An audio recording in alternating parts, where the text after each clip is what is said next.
Halo, selamat pagi. Assalamualaikum warahmatullahi wabarakatuh. Oke, kita berjumpa di hari ini untuk membahas tentang pembelajaran subtema 2 yang berkaitan dengan tema 1, yaitu tentang mengenai organ gerak hewan dan manusia. Ya, di subtema 2 ada beberapa pembelajaran 1 sampai pembelajaran 6 yang berkaitan dengan aktivitas atau berkaitan dengan organ gerak manusia. Yang pembelajaran kita masuk langsung pembelajaran 1. Yang pertama tentang manusia dan lingkungan. Di situ aktivitas sehari-hari yang memanfaatkan kerja organ gerak. Di situ kita sudah jelas aktivitas sehari-hari yang memanfaatkan organ gerak. Tentu anak-anak tahu kira-kira aktivitas apa yang membutuhkan organ gerak kita. Contoh, ke sekolah naik motor atau naik sepeda. Kira-kira lebih bagus naik motor atau naik sepeda ya? Yang berkaitan dengan pelajaran kali ini. Tentunya lebih bagus naik sepeda. Karena apa? Karena orang naik sepeda itu berarti dia sama dengan berolahraga, menggunakan organ atau alat gerak yang kita punya. Kita bergerak menggunakan dua alat pergerakan. Yang pertama organ gerak aktif dan organ gerak pasif. Kemarin kalian sudah tahu organ gerak aktif berupa otot dan organ gerak pasif adalah tulang.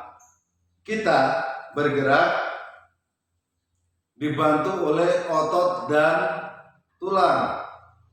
Nah, di sini berarti berkaitan dengan rangka tubuh manusia dan kegunaannya.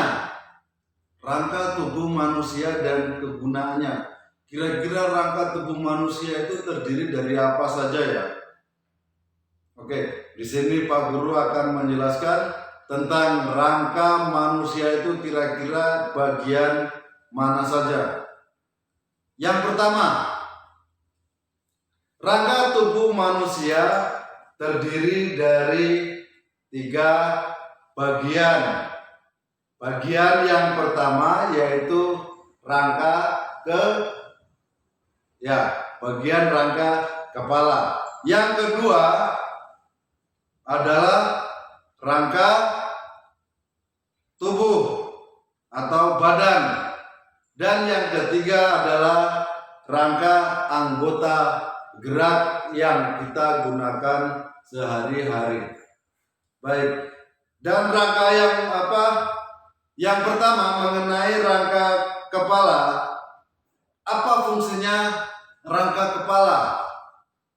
Banyak fungsi dari rangka kepala. Salah satu contoh untuk melindungi organ kita, misalkan untuk melindungi otak, berarti rangka kepala bagian depan, untuk melindungi bola mata kita, untuk melindungi bagian-bagian vital dalam kepala. Yang kedua, mengenai rangka badan. Kira-kira rangka bagian badan itu yang mana ya? Dari mana sampai mana? Ya, rangka bagian badan adalah rangka dari bagian bawah bagian atas sampai pinggang. Terdiri dari rangka apa saja? Banyak. Yang pertama yaitu tulang belakang. Bagian tulang belakang. Misalkan kalian bisa lihat di gambar ada rangka bagian tubuh seperti ini.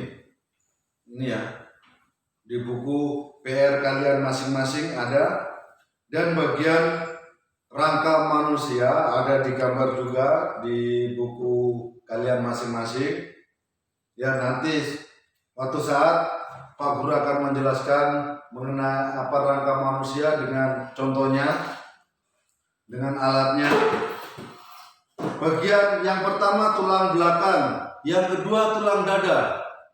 Kalian tahu tulang dada bukan tulang rusuk. Tulang dada berarti tulang bagian dada kita yang melindungi organ dalam kita. Dan yang ketiga tulang rusuk samping. Tulang rusuk.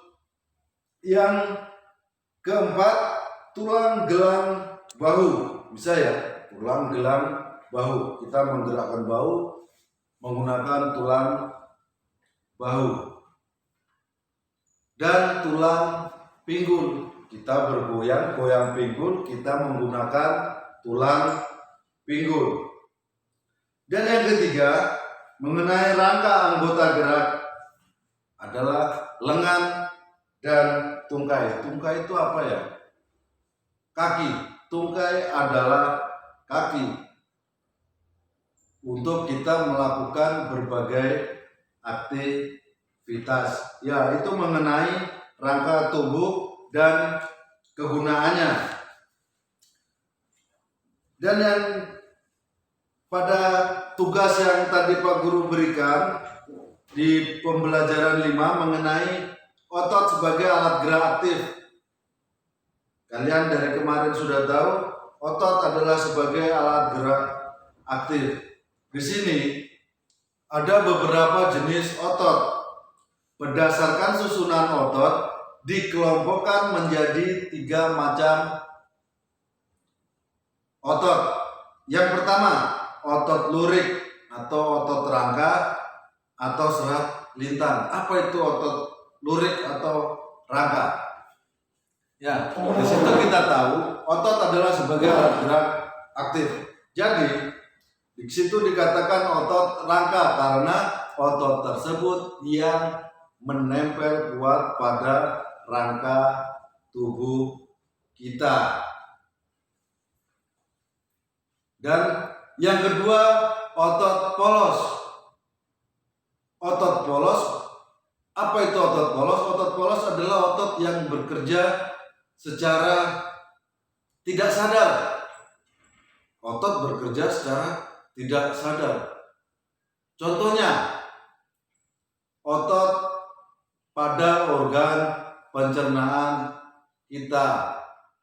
Kita makan, makanan yang kita makan dicerna selalu digiling di dalam usus atau perut kita. Kita tidak sadar bahwa di situ ada kerja otot, yaitu mengenai otot polos. Yang ketiga atau yang terakhir, otot jantung. Otot jantung berarti tepatnya berada di jantung. Oke, mungkin pembelajaran kali ini yang Pak Guru jelaskan secara singkat cukup sampai di sini. Mungkin ada pertanyaan yang kurang jelas, bisa ditanyakan langsung ke Pak Guru. Baik, terima kasih atas perhatiannya dan tetap belajar di rumah. Dan kita harus menjaga kesehatan. Baik, mungkin kali ini hanya itu yang dapat Pak Guru sampaikan. Pak Guru ucapkan banyak terima kasih atas perhatiannya. Assalamualaikum warahmatullahi wabarakatuh. Terima kasih.